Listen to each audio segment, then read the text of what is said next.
ગાંગટા બેટ કે જ્યાં મિત્રો ખૂબ સુંદર મજાનો સવારનો નજારો બતાવી રહ્યો છું અને ચારે બાજુ તમે મિત્રો જોઈ રહ્યા છો કે દરિયો છે, મીઠાનો દરિયો છે મિત્રો.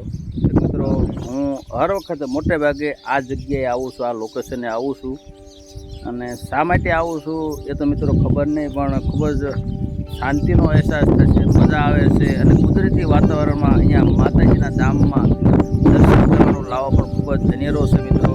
તો મિત્રો એ જગ્યાનું નામ છે વાગડ પંથકના રાપર ગામના રવ ગામ, રાપર તાલુકો રવ ગામ અને રવેચીમાનું સ્થાનક છે મિત્રો.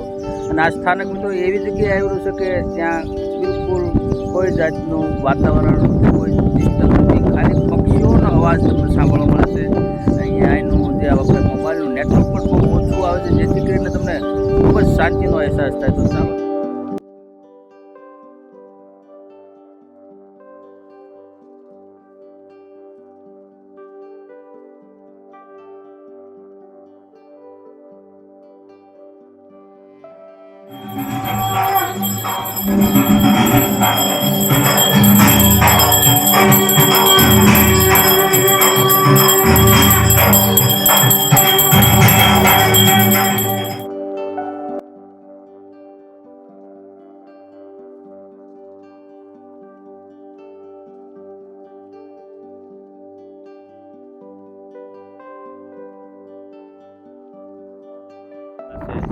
ગાંગટા બેટ છે અને દૂર દૂર જે વ્હાઈટ તમે જોઈ રહ્યા છો એ મીઠું છે અને વાતાવરણ છે, પવન છે, ફાયદો છે અને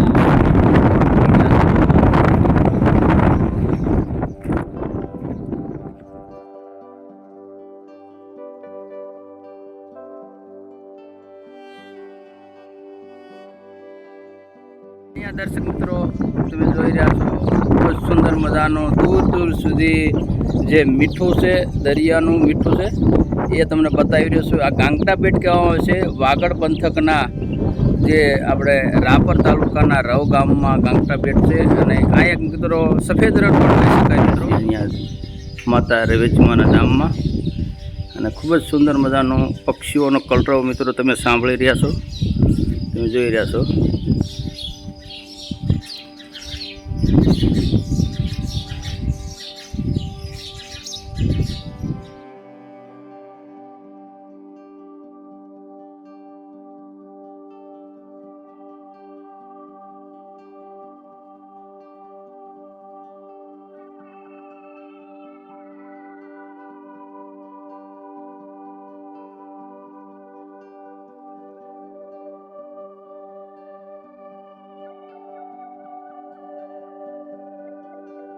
અહીંયા આપણે ગાંગટા બેટ આવી ગયા છીએ અને જે આ અવાજ છે એ કયા જે જીવજંતુનો છે એ મિત્રો અહીંયા બતાવી રહ્યો છે મિત્રો.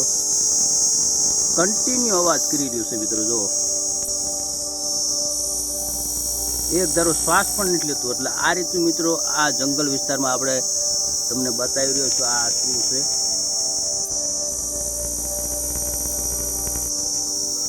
તમે સાંભળી રહ્યા છો મિત્રો. એક ધારો શ્વાસ પણ નથી લેતું.